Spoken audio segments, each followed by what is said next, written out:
Welcome to the channel. In this video to cover Cloud CDN. So simply click on Start Lab.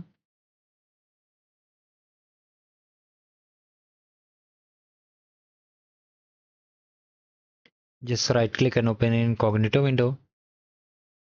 Now from here click on I understand.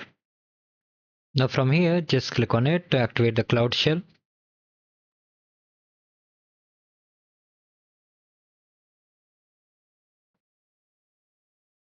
Click on Continue.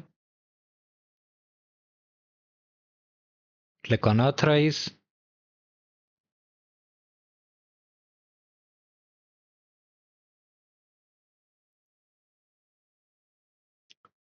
Now in the description box of this video I've shared this repository. You have to simply select it and just paste over here, hit enter, and let me increase the text size.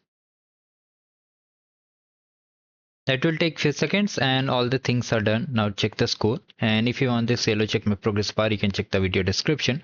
You can simply navigate to that task and just check the score.